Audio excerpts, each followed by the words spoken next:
All right, we got a banger from Edel. Let's take a look here. The problem with tanks. Let's see. I'm gonna start with a question. You can win if you lose a DPS, you can win if you lose a support, but why are fights where you lose a tank by far the hardest to win? Facts are, because tanks have been made super tanks in 5v5. So when there's a tank gap, it creates a massive steamroll, which is why we've seen more steamrolls in Overwatch 2 than Overwatch 1. And now with counter swapping being more important of a thing as well, that problem has gone down to low ranks where previously it wasn't nearly as big of an issue. Because if you were at DPS, you could kill a tank in Overwatch 1, right? Any hero in Overwatch 1 could kill any other role, right? If they play properly outside of the Overwatch 2 heroes that were put in Overwatch 1, like Sigma, and then they buffed Orisa to be an Overwatch 2 tank as well with Bap and Brig.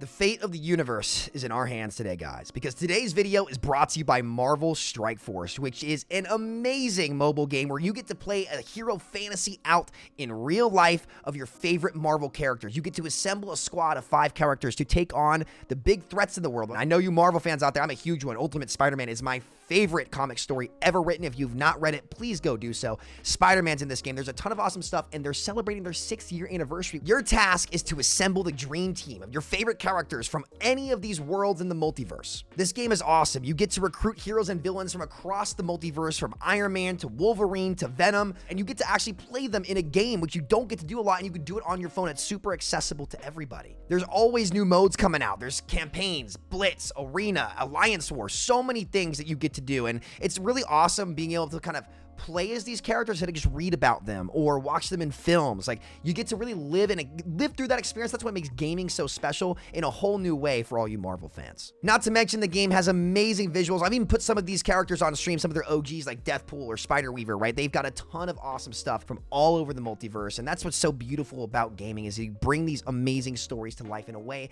that never was really there before. And you guys are going to get a ton of rewards, like daily login rewards. You'll get special milestone events that you get to participate in. Not to mention villain celebrations too, which just allows you to go back and relive some epic moments from the Marvel universe. It's just awesome. It's just an awesome game, and I'm a big Marvel fan, so I don't need to, I'm sure you guys are too. There's tons of you out there. There's a reason why the films are so good, because we're all invested in the story. Having a Marvel be a team-based RPG that has a ton of action in it is just such an amazing spin on all the stories that we loved.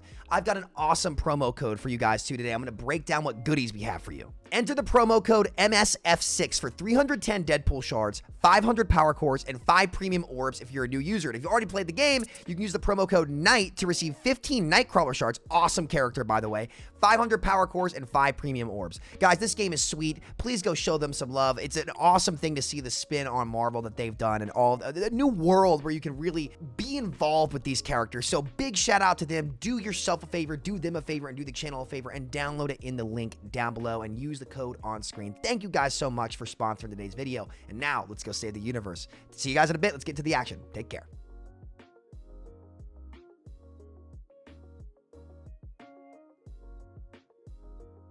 The tank has more health, mitigation, and in many cases more damage than any individual hero in the other roles. If we can say that losing a tank first is most often the worst scenario, then logically we can conclude that the tank is the most valuable player, aka the MVP, when it comes to winning. This doesn't mean the tank player is always the best player, it just means they're the most valuable. No, so they're the hardest to turn if you lose.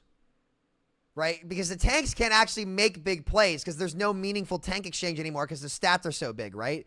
If you make a mistake, you're the biggest problem. If you make the right plays, you get the least direct impact and reward. It makes for a horrible player experience. The million-dollar question is, why does being the MVP feel like shit to most people? Well, we have to first ask, why do people play tank in the first place? The reason most people end up playing tank is because there's a hero or heroes in the tank category with a look, personality, background, or playstyle that they enjoy.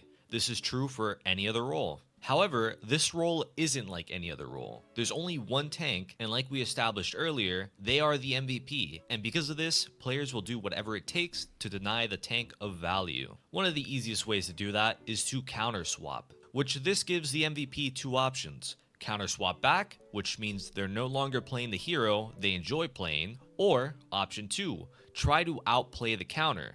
And that right there is the problem with tank in Overwatch 2. The lack of outplayability. You could also just say they're not flexible. Some tanks have it worse than others, but all of them deserve better. In this video, I'm going to highlight what I find makes certain tanks unfun and offer one of many solutions to Let's make see them what better. Edo's cooking. We'll start with top Wait, I of the think I was list, in this game. Winston. The counters to Winston are shotgun Wait. and mini. Makes I ran into him on quick play. but Am I in this game? is Hold on. The problem with tank inflexible. Some tanks have I it queued worse into than Edo on others, quick play. but Yeah, I all of am. them I am. deserve better. In this video, I'm going to highlight what I find makes certain tanks unfun and offer one of many solutions Blue and I to queued make into them him. better. We'll start with top of the list, Winston. The counters to Winston are shotgun and minigun heroes. Reason being, they can destroy both him and his bubble very quickly. This makes it near impossible for Winston to go in, disrupt, and make it out alive. My proposed solution is to change his alternate fire. Instead of being a poking tool, what if we reduced the damage and instead made it a weapon jammer? A smart Winston will use it on heroes like Bastion or Mauga, and that's to stop them from winning fights by just holding down the shoot button. The only solution, and I love this video. This is great because this shows exactly why 5v5 will never work. The only answer to make the tanks work is to take away from the experience from everyone else, right? It's the only way to make it work for Winston to not get counter-swapped. In 6v6, none of this would have to happen. All they have to do is balance the game better. This balance team could have fixed 6v6 because each character needs to have strengths and weaknesses. And if they don't have any weaknesses, well, you've made a one-dimensional, boring game. I think Edel's neutral on the 5v5, 6v6 debate, but he definitely acknowledges the problems 5v5 has, right? But this is a great video because, like, again, these are what solutions would have to look like to stop counter-swapping, but they're not healthy solutions for the game, right? They're not, because you can't fit a square hole into a round, or a square into a round peg, or whatever it is, whatever the saying is. You guys get what I'm saying. But yeah, like, notice how every solution is going to be to take away from someone else's experience. This did not have to happen in 6v6. And at the same time, it's just a weapon jammer, not an ability jammer. So yeah, Onyx can still use Sleep Dart. Things like how long the jamming lasts or the range would have to be play tested, but in the big picture, this would make Winston counters more manageable without making Winston unstoppable like he would be if we buffed his health. Not letting bubble. people shoot would be OP. Let's move on to another people's favorite, Reinhardt. Regardless of how Bad idea, popular in my or opinion. viable this hero is, throughout most of Overwatch 2, the Reinhardt player base has complained about him. Why? Well, it's because they're either nostalgic for Overwatch 1 Reinhardt or their favorite streamer complained, so they just copy them. Okay, so what made Reinhardt fun in Overwatch 1? Most people watching this right now are saying in their heads, Rein Zarya. But Rein Zarya didn't happen every game. Hell, it didn't even happen It was half a the tank games. exchange. If the second tank, Hog Lover 69, wanted to play Hog that day, he was going to play Hog that day.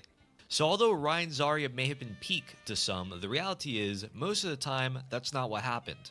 What people really like about Reinhardt is Reinhardt. Being able to hit swings, hit fire strikes, land pins, land shatters, but all of these things got buffed. So why does his gameplay feel like it's lacking now more than ever?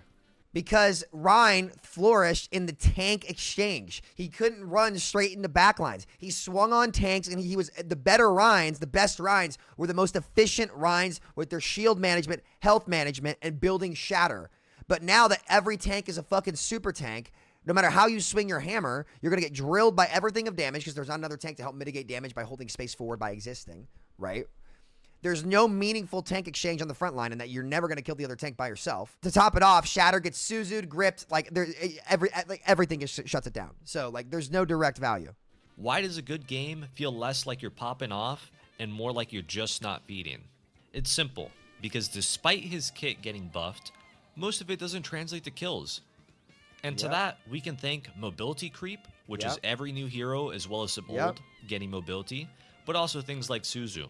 The fix for Reinhardt is to just give him consistency. Reinhardt's pin should deal 300 damage. That's enough to one-shot Reaper and Mei. There's no reason why any non-tank hero that walks into a loud, grunting German man doing an extremely telegraphed movement should live if immortality isn't involved. The next thing that needs a consistency check is Fire Strike. In Season 9, most 2-shots in the game got nerfed. This in part was intended to reduce the amount of random kills. Overall, it was a good change for the game, but also a big nerf to Reinhardt because double fire strike was his only ranged threat.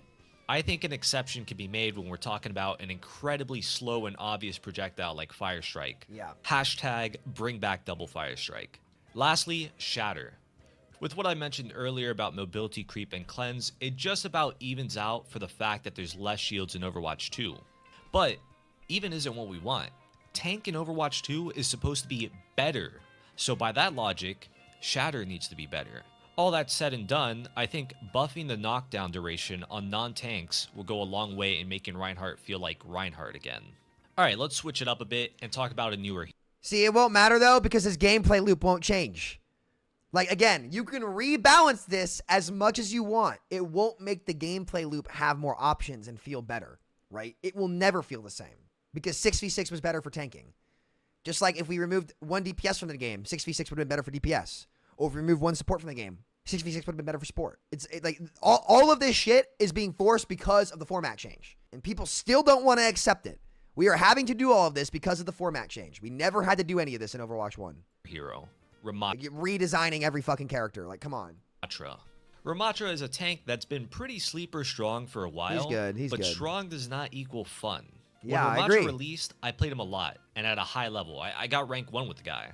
But the high didn't last for long because as time passed on, I just played him less and less. And some of that can be a product of metas and balance changes, but the main thing that stopped me is how helpless I felt when it came to CC. It felt like if the enemy team had an Ana or Orisa, I had to wait for them to use their cooldowns before I could start playing the game. And if they didn't use their cooldowns, then I asked myself, what's for dinner? Because at this rate, I can make a nice egg and banana sandwich, eat it, come back before it's my turn to play the game. Yeah, I wonder why. The reason it feels like this is because as Ram, the only countermeasure for CC is the deployable shield. And that ability is gone longer than it lasts. But that's fine. That's not the ability that needs changes. Hear me out. I've got this totally original and never before suggested idea. So Ramattra has this Nemesis form ability, right? He can punch and he can block. What if his block blocked CC? Wait, before you say anything, I know what you're thinking. As he is right now, that'd be kind of broken. Yeah, it would be and broken. You're absolutely correct. So let's start to add some trade-offs. What if he couldn't move while blocking? If you're chasing an Ana down and you predict a sleep, you get to continue chasing. But on the other hand, if you mispredict, you either get slept or end up out of range. This would also apply to boops, since they can be just as bad if not. More override abilities that deny the value from the other roles just by the game doing it, right? Like, again, we're trying to force all of this shit in the game to make tank feel better, and at the end of the day, it won't change the gameplay loop. The problem is the gameplay loop. It's not the design. It's the gameplay loop. So, like, why? Like, it's crazy that we have to even begin. And I'm not trying to flame Yeetle here at all. The fact that we are so psychotic that we have to entertain these ideas instead of letting these heroes be fine in 6v6 is fucking crazy, dude. What's gameplay loop? It's like the loop of things that happens in a fight in the game, right? So tanks, because there's only one tank, is to just sit there and do the same thing over and over again. There's one correct decision and like 10 incorrect decisions because you walk in and feed, you die, right? So what has ended up happening with 5v5, you saw this with the Ram blocking mirror, the Mauga shooting themselves mirrors, the Jungle Queen's mirrors, is the tank's just going to have to sit there and exist in the right spot and wait for something else to happen or some big play. It's like a game of chicken. That's because previously in 6v6, there was a resource battle between the tanks where you could actually kill the tanks when they made a mistake in that resource battle and get direct value, right? And there was also a second take to help mitigate and absorb CC and help you with spacing, which just felt better in general, which also made way more options. Thank you for the membership, dude. I appreciate that. Justin, 28 months. Bowser at a minimum must do a 6v6 quick play hacked event. Yeah, they need to. They should. It solves all of these tank problems. Because giving Ramattra immunity to CC, even if he has to sit still, feels like shit for the DPS players and the support players. It has to come at the cost of another role. That's the problem. That's the design loop that 5v5 is forced that you cannot balance your way out of, which is why 6v6 is better. It solves all of this in one go. It really does. All you have to do is change small tank abilities and tune them down. You don't have to rework abilities or give them immunity. Name one time where immunity has been received well by the player base. Never. because immunity takes the outcome out of the player's hands, and you're answering to the strength of the game, not the actual player's decision making. What made Overwatch so great was it was in the hands of the players, the decisions they made, not adhering to the power of the game and its abilities. Immunity is checkers. What made Overwatch great was chess. Not worse than stuns, but in the end, it makes the game more of a game for both players and less of a mindless cooldown dump on the tank. As an No, it's not, because now the cooldown is useless. It doesn't make the game better for both players, because on a sleep dart now does nothing. I don't care if the Ram has to block for it. There shouldn't be a way where he can just completely negate the ability if he's misused his shield and he's going into brawl. That's the risk to reward with Ramattra. You need to understand that you are at risk when brawling, but you can go get enormous value. And when you shield, you are there to play safe and poke and stay away from the sleep dart. That's the whole player agency and skill decision on Ram. But it'd be like, it's the same reason why I said Doomfist power block should not get CC immunity. If you are blocking in front of an Ana as Doomfist, you have trolled. You've probably misplayed if she has sleep dart. You should die for it. You've made a mistake. So just removing that from Doomfist just makes Doom overpowered. And the Ana player, congratulations, we can't play Ana. Like, this is why I'm saying there's no answer to this in 5v5. There's none. There's no good answer. Intended side effect, he won't be able to tiptoe while blocking in his ultimate. So adding an extra second But Yeatle is right. Like, if you want tanks to be able to be aggressive and feel fun and rewarding, that's what you have to do. And that's exactly why 5v5 sucks and will always suck. Duration should make up for it. Okay, so with that out of the way, the last change Ram needs is an increased height on Vortex. There's no reason why this ability shouldn't reach all the way up to the skybox. That's Ramattra OP as fuck. competing That's OP with as Reinhardt fuck. for the worst tank when it comes to dealing with flyers. He should be Skybox weak to Vortex flyers. would be He's a brawl great way tank. to introduce counterplay while also opening up some cool plays. Altogether, Again, like, that's Ram's weakness, is that he struggles against the flyers, right? That's what makes him unique. We can't just make him immune to everything that's unique, like everything that's like good into him. This is what 5v5 is for tank design. Like, these tanks have to have weaknesses. We can't make them immune to everything. So again, it takes away, like, as an Echo player, that's stupid, because I think the range it's still threatening. The slow is really good. But like, again, like, there's no real answer here. Because now he should just be so good he can take a flyer out of the sky. Well, what about the other roles? That's dumb. Now he has no weaknesses. That feels like shit to play against for everybody else. There's no real answer. These changes end up being a net buff to Ramattra, who's already a strong hero, so some dials elsewhere might need to be turned down. For example, his nemesis form movement speed or pummel range. I have to emphasize again that with all these changes, the goal isn't to make one hero the best. It's to make them all generally more playable, and a big part of that is addressing what makes them unplayable. With that being said, let's talk about a hero that I've found to be very playable, Zarya. Zarya has been one of my comfort picks throughout Overwatch 2. Whenever tanking feels miserable, I can always fall back to her as the tank that could fight back against most of the BS in the game. It goes without saying, it's because bubble block stuns and boops. So by default, Zarya is already a tank that can outplay most counters, and because of that, changes she needs aren't as dramatic as the others on this I don't know list. about that. I'll start by saying she's a little too hard to outplay.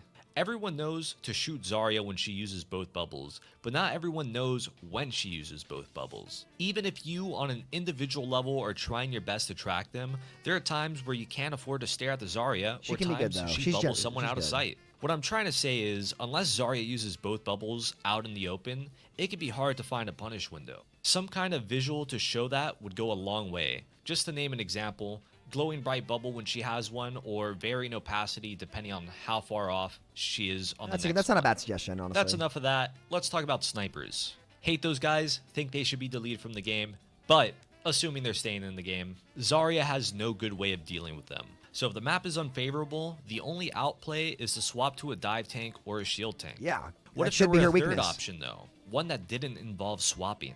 What if Zarya had some kind of tool to at least pressure snipers? Oh, I guess she has that alternate fire thing, but it's kind of slow, and you have to aim it really high the further they are. Well, as much as I love the arc on the secondary fire, increasing the projectile speed would go a long way for pressuring snipers. On the same train of thought though, she'll need a reduced cost for ammo. That way she can chuck one or two extra right clicks, That's but broken. also so she has a little bit more beam pressure on the barrier heroes that counter her like Reinhardt or Winston. And bada bing bada boom, that's a wrap for Zarya changes. Moving on. Dude, come on. We can't be serious. Again, like what made Zarya beautiful and made the gameplay loop around Zarya beautiful is that she had to min-max and the player had to make good decisions with the bubbles and positioning to get value. That's what makes Overwatch fun. Not every hero does it all for you at the floor, right? That's what made the game worth playing. It's like he's not giving like inaccurate suggestions as ways that could make heroes more viable in more situations, but it takes away from what's special about the game in an enormous way. Yeedle is not cooking. I mean, he's okay. If this was the right direction to go for the game, these could be valuable suggestions that would make tanking more viable. But again, it takes away from what made Overwatch special with unique hero identities, certain things being good into certain things. But in 6v6, just by picking those things, you didn't get a massive advantage that would just win you the game. You still had to execute. Now, if we did all this, you wouldn't have to execute. The execution requirement would be a bare minimum, right? Like Ramattra blocking sleep dart. Like, okay. Doom power blocking sleep. Zarya right-clicking snipers. Like, it's just silly. It's just, it's a silly problem that it's unreal that we're sitting here trying to rework every fucking hero in the game instead of quoting Blizzard and saying where they literally said they did not know how to solve the problems of 5v5 when they went to 5v5 and saying maybe we should go back to 6v6 because it solves the issue immediately. Why was none of this an issue for 6 years of Overwatch previously? 6 years of Overwatch, this was not the tank problem. And nobody's going to sit here and have the balls to say this is all 5v5 and it's a worse format. It's crazy. On to the next tank, we have Junker Queen. She actually doesn't need much, but I she does agree. need something. For starters, we need to remove the range cap on Gracie. This ability was clearly inspired by tomahawks and throwing knives from Call of Duties, so just let people trick shot. Imagine all the cool clips and plays Overwatch would be farming with cross-map Gracie kills. Not only that, but this also gives Queen some kind of pressure on snipers or heroes on the just out of range high grounds, which like many tanks, she is hard countered by them. Continuing that thought, give her ultimate verticality. Most of the time, Junker Queen will still use the ultimate grounded, since it's the best way to get the most players, but if she has the option to hit high ground,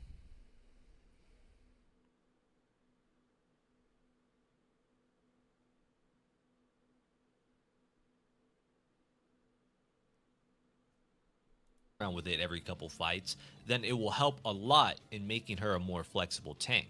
Okay, so we talked about two tanks that struggle with high grounds. How about one that doesn't? Let's talk about... Look, like, we get what he's doing. He's trying to make tanks do it all. But if tanks are designed to be do it all, it's just a worse game. So, like, it's silly. The Junker Queen is a on-the-ground brawl tank. She should not have hypermobility options because her strengths and her design are on-the-ground brawl tank. It's that simple. D.Va. You know, we should just give Echo a sniper, guys. We should just give Echo a sniper. D.Va is a hero whose main counters in Overwatch 2 are Zarya and having an inconsistent ultimate. Before we get to either of those Bombs two and things, remake, is yeah. it just me, or does it feel like D.Va's Matrix lasts forever? I sure wish there was a visual indicator to let me know that it's running low. Maybe it could change colors. Or maybe imagine if we were like in 6v6 and DM didn't have to last 4 seconds. Capacity lowers, or maybe it starts blinking, something, anything. It's a very similar issue to what we mentioned earlier with Zarya. If Zarya's bubbles got a visual indicator, it would make the punish window more clear, and in turn, maybe the D.Va versus Zarya matchup wouldn't be so one-sided if the D.Va knew when to mow her down. Imagine if barriers like Reinhardt's or Winston didn't have a cracking visual. You wouldn't know to keep shooting or not. I'm just saying that information goes a long way. Anyways, let's focus on our ultimate, Self-Destruct. That could be good quality of life. This is an ultimate that's at the mercy of the map geometry, but it's also not helped by immortalities, mobility creep, and less players in the game. Yada yada yada, the stuff I've been saying this whole time. Overall, it's a lot harder to secure kills with Bomb. Not only that, but throw in the fact that tank becomes a liability, and you have an ultimate that just got worse in transition. My proposed buff is to make Pilot D.Va respawn in place if she dies while ulting. No, it doesn't call the mech and do the squish damage, it just respawns her in place with a visual similar to Echo's copy. This gives D.Va a chance to make plays with her ultimate rather than to play scared. The extra pressure from Pilot D.Va can translate to kills, whether it be from Bunny Blaster or scaring enemies into peeking the self-destruct. What? Now we'll talk about a hero that needs a bigger rework, Roadhog. What? A self-res. We're at the point where we're suggesting D.Va to get a self-res over 6v6, boys. This is insanity. This is insanity. Yep, he just got reworked, and in my opinion, he needs another. The good news is, the rework won't require any new abilities, just a change in direction. Roadhog's whole gameplay loop revolves around all-inning on the hook to shotgun combo. Because of this, he's very easy to counter. Just use abilities that deny the hook or punish him after he uses it. So for the sake of him not being a one-dimensional tank, here's the changes Roadhog needs, but Roadhog players probably aren't ready to hear. We'll start with the nerfs. His gun takes 3 body shots to kill. Gone are the days of hook shoot being anywhere close to 1-tapping or even 2-tapping. Next up, Pigpen. We're keeping that ability, and it still slows, but now it does less damage. Now here's the buffs. Roadhog has a tighter spread on his shotgun and less fall-off damage. This way he can use it more for poking heroes that are out of hook range. As for Pigpen, if it's not already activated, he can jump on it like a trampoline and bounce the high ground. This not only helps him challenge high grounds, but can also set... Stop. Stop. Stop. Stop. Stop it. Stop it. I'm so glad Yeetle made this video. Yeetle is one of the smartest tank players to ever play Overwatch in the content creation scene. This dude has mastered many, many, many tanks. He knows the game. He's an elite player, and he's done it on. He's at rank 1 on multiple heroes. Okay? He's not trolling. He's not. These are the best solutions the best tank players in the world can come up with, and they are absolutely effing ridiculous. He's not tripping, guys. He's not tripping. This is the kind of shit you'd have to do to solve counter swapping. This is my point. Literally, it's not Yeetle that's the problem. He understands that the only way to attempt to solve this problem in 5v5 is to do this shit. And it would suck for the rest of the game. He's not trolling. And he's not wrong. My point is not that he's wrong. My point is that this is the outcome of 5v5 to make tanking fun. That is the point. Now, bro, I remember 6v6 is a shoot shield fest. Yeah, a balance issue, right? Not a format issue. The reason double shield happened was because they put Overwatch 2 tanks like Sigma, ironically the same type of design that 5v5 is going to force more of, into Overwatch 1 and never nerfed them properly and abandoned the game. That's why Overwatch 1 was a shoot shield fest. Ironically, the shields weren't what made it good. It was the sustainabilities behind the shields that made it broken. Like I've said for 5 years, like I was proven right on, and like the VOD is there, right? It was the fact that you had a bunker comp that and heroes in bunker that had better brawl abilities than the brawl characters. That's the only reason why that happened. So Orisa also doesn't have a shield anymore. So I don't know what to tell you. So yeah, it's just funny. But yeah, Yeetle, like these suggestions are ridiculous. But this is the kind of shit it would take to let you not counter swap. Ask yourself this. Is this a better Overwatch? And the answer is hell no. Up for some stylish trampoline hook combos. Which reminds me, his hook is also getting buffed. It now slows enemies, but does not stack with Pigpen slow. The reason for slow on hook is since Hog has a little less frontline pressure off raw damage, he'll be using the slow on hook to peel himself and allies a lot more. Lastly, absurd, and it makes it worse for everybody else. Again, and it no longer headshots, making it less of an insta-kill and more of a make the enemy disengage, go off the map, or slowly die in the corner. Overall, Roadhog needs big changes to become flexible and not broken in either direction. Now, yeah, but again, like what makes Overwatch hero design unique is that every hero has a specific thing it does well. That's what makes the game special. So making every hero like generalists just makes the game boring and bland. That's the problem. Let's talk about the other round tank, Wrecking Ball. This is a hero who, much like Roadhog, lost a chunk of their playstyle in transition to Overwatch 2. And with the current format, it's never coming back. But that doesn't mean we can't make something similar or better. The big change Ball needs to become a more flexible solo tank is an option against his counters. My suggestion is, when adaptive shields are activated, the initial 1 to 2 seconds grants him CC immunity. It doesn't make... Absurd! Yeah, let's just remove all the weak points of the characters. Okay, congratulations. Ball feels like shit to play against for every support player. Now, nobody wants to play support, and the queue times go through the roof. Because in order for queue times to be good in role queue, each role has to be equally rewarding, fun, and balanced. When there's only one tank and 2 of the other roles, it's impossible to have role power be equal. And role Q, in order for Q times to be good, each role has to be fun. We have learned this multiple times. When double shield was meta, no one was playing tank. In October of 2020, when it was Rein D.Va, Rein Zarya, Monkey D.Va, Monkey Zarya, tank Q times were about the same as every other role. In Season 7 of Overwatch 2, when support was too good, DPS Q times were instant, the most popular role in the game. Nobody was queuing because the role wasn't rewarding. Q times are directly affected by balance in the role queue format. And so now in 5v5, where it's impossible to evenly distribute the power between roles, and you can't solve tank's gameplay loop and give tank players more options and more freedom and have the frontline exchange actually matter and have more to do, it'll never be balanced. It will never be fun. It will always come at the expense of someone else, right? So CC immunity on ball is absurd. It is absurd. Absurd. Make him unbeatable, but it creates a mind game with the stunner and the stunnee. Nice do I stun early or do I stun late? If you ask me, there's a lot more interaction than, oh hey, ball is rolling in the straight line, I will sleep him, or ball is midair, just hack him. There will definitely need to be some tweaks to his HP or adaptive shields to balance things out. I'm not going to throw any numbers out there just because it's got to be tested. Big one done. Now there's a couple small changes he needs. Firstly, allow grapple out of spawn. If Kiriko can TP cleanse out of spawn and Doomfist Kiri should not be able to TP out of spawn. Can turn punch 360 head bounce out of spawn, I don't see a good enough argument for why ball can't spawn in with grapple. This was a change to combat stalling when there was 12 Kiriko should not have her CP TP out of spawn. Neither of those things are true anymore. Doom should so have I think punch. it's about time to bring it back. Next, let's increase the time before grapple breaks by 2 seconds. Once again, this is another change made for Overwatch 1 to combat stalling, but seeing that he's a solo tank now, an extra second or 2 can go a long way for playmaking.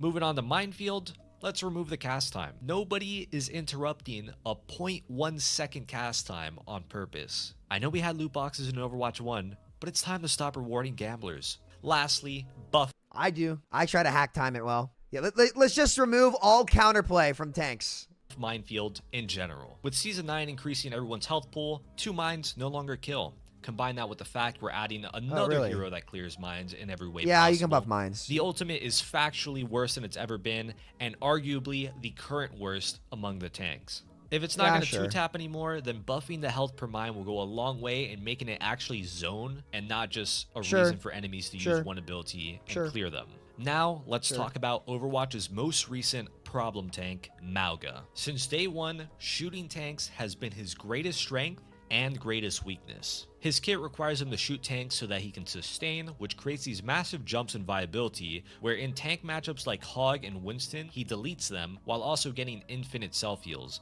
But then, versus Sigma or D.Va, he does nothing and ends up getting starved of heals. In short, Mauga needs to be less reliant on shooting tanks. How do we fix this? The answer has been in our faces this whole time. Reward Mauga for shooting squishy heroes. Make the single fire more accurate and increase the rate at which he builds shields. Give dual fire either more fall off damage or less accuracy. The goal should be to make it only viable for shooting enemies at point blank or for breaking barriers. Next, Overrun needs CC immunity on windup. This ability Notice how every answer from most of these tanks is to remove all counterplay for the other players. It's the only answer.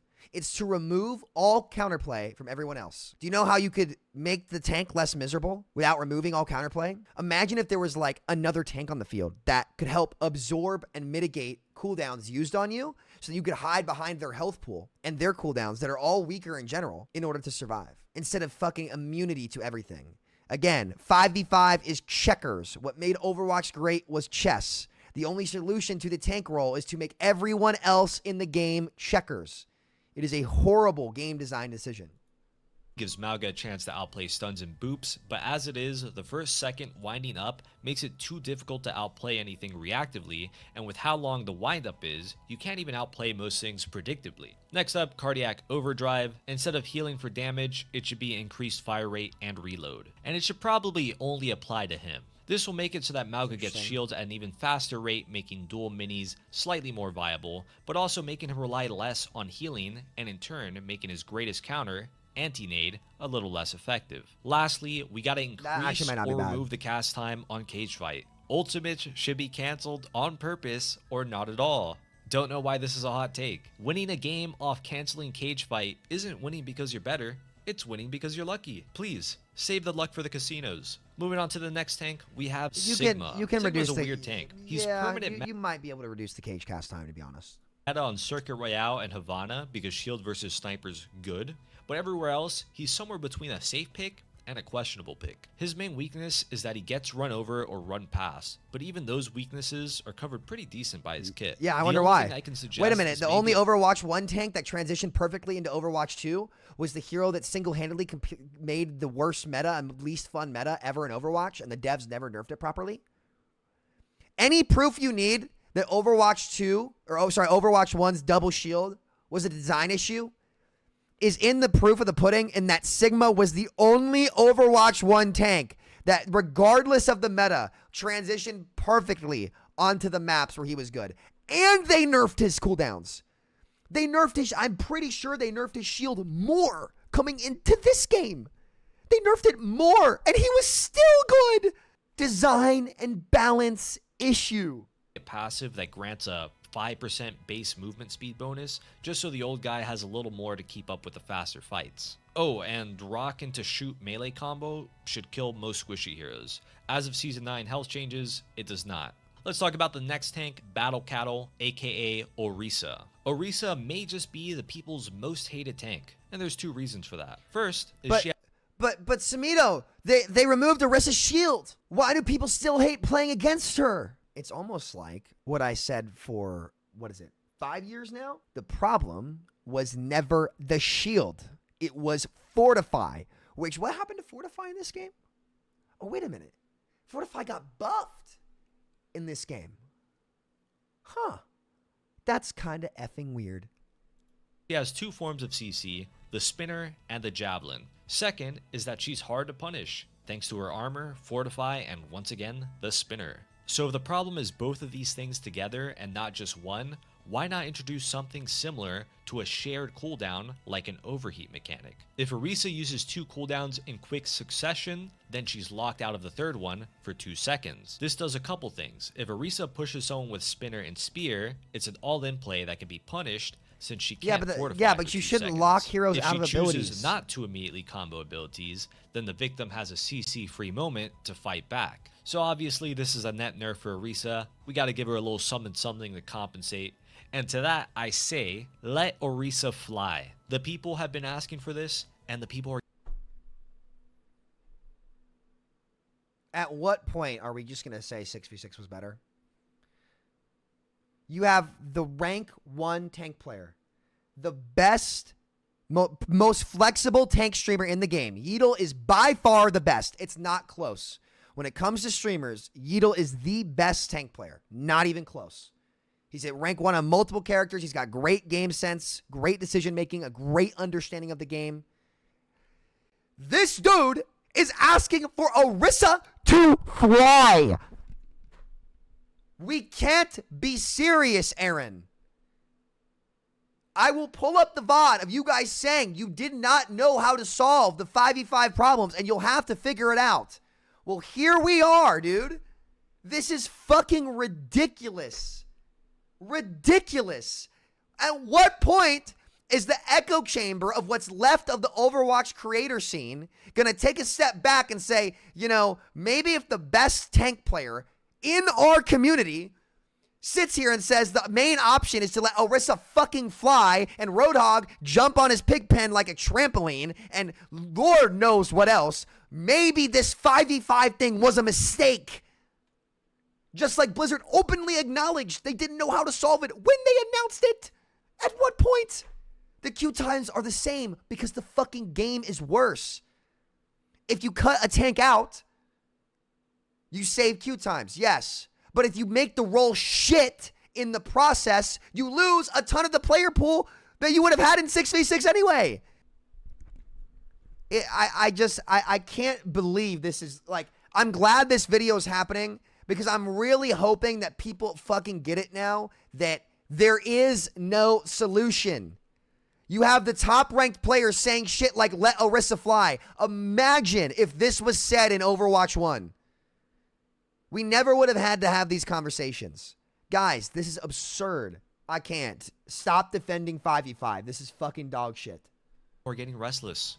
Make it happen, Blizzard. Finally, let's talk about... Don't talk numbers without data? Okay, how about this data? Aaron Keller admitted that there was a point in time where queue times at High Master / Low GM were relatively even across all 3 roles. Do you want to know why? Because it was fall of 2020. I bet you anything. I'll bet you literally anything. You want to tell me to talk numbers? Okay, we'll talk numbers. Aaron said it. What do you say to that? You can solve queue times in 6v6. You do that by making the game good. You want people queuing your product? You make the game fun. Override abilities and no weaknesses and taking the game out of the player agency is not fun. It's bad. How many tank players have to scream the game is shit for them until people realize maybe if you want people to queue a product and use a product, you make it fun and good, which Blizzard has not tried to sit down and do a single time. Want to talk numbers and data. This is by far the most boring part of her kit. The coolest thing about it is you can pull people off the map, but that's like 1 in 100 Orisa ults. So here's how we make it fun. Let the ultimate push. So initially it pulls like always, but then on release, it does a knockback to everyone inside. This adds a lot of versatility to the ultimate between setting up more environmental kills, but also creating opportunities to push someone out of position. And finally, for our last tank, Doomfist. Tank Doomfist will never manage to make all the Overwatch 1 Doom mains happy. He's a similar hero, but also a very different one. Accepting that fact, it's not too hard to say that Doomfist is in a good place right now. Yeah. Having 2 burst mobility options gives him a lot of room to dodge the cooldowns that are supposed to counter him. Add in the fact that block gives him frontline presence, while also potentially giving him a punish or 3rd mobility option. The guy is already more flexible than most dive tanks. Personally, I'm not a fan of Empowered Punch getting charged off dumb players, especially since they're always on my team, but that's a topic for another video. One small change he could use is to allow him to contest while ulting. If Venture and Reaper can do it, why can't an ulting Doomfist? On that same note, make his ultimate visible when moving around the map. I know visual clutter is a concern, so just make it like one thin red line or something. There's audio cues for that. Visual would help a lot. Just like that, we're about done covering every tank and my way of making them work in 5v5. Let me know down in the comment section if you guys liked any. So, ridiculous, but not wrong. Like, if you want to make tanks be more viable in every situation when they're a solo tank, that's the kind of shit you have to do. And I really want people to take away from this. It's not that Yeetl's wrong about some of this stuff. It's that these are the kind of concepts and thought processes that have to happen to make these characters viable. And it is batshit insane. Anybody who tries to sit here and tell you now that 5v5 was easier to balance could not be more wrong. Could not be more wrong. And this ridiculous video with some of the worst suggestions for gameplay I've ever heard for some of these characters unironically would have to be a path forward if we stay in 5v5. Which is why, like, Yeetl's a smart guy. Like, he knows that it's going to take this kind of shit to make this happen. Now, look in the mirror every single 5v5 Blizzard shill and ask yourself this. Is that going to be worth it? Tell me how any of that is more difficult than going back to 6v6. Because even if you do all that, the tank gameplay loop is still going to be one-dimensional and boring. You can't fix it via reworks. You can't fix it via balance because guess what, guys? Hog's been reworked already. Ball's about to get a rework. Ryan and Winston got big changes. Okay? Zarya got changes to her bubbles. And yet here we are stuck in the same boring gameplay loop with the same complaints, even though we've balanced each and every one of these tanks. We've spun the wheel of fortune. We've gone around the circle. All of these tanks have had their moments. Winston, Ram, Queen. Zarya had a meta. D.Va's been played. Sig's been played. Orisa's been played. Ball has been played now at the start of Season 9. Okay? Who else? Who else has been played a ton? Right? Not Ryan, LOL. We've gone around the cycle already. And guess what? None of those characters were appealing or felt good. You cannot solve it in 5v5. The problem is one tank and only existing by yourself. It is a shitty experience. Blizzard admitted that this was a problem when they were first testing the game. But went and did it anyway because Overwatch 2 is a new game. And they did not check to see if it truly was better. And now that they've shed the snake, or if you will, the skin of Bobby Kotick, and they're their own team now, it's time to go back and revisit the same problems that they acknowledged themselves when they announced this and ask themselves, can we truly solve this? If this video does not tell you from the top-end tank streamer, the best tank streamer, if this video doesn't show you that, then you got to quit coping. Because here is reality. 5v5 fucking sucks.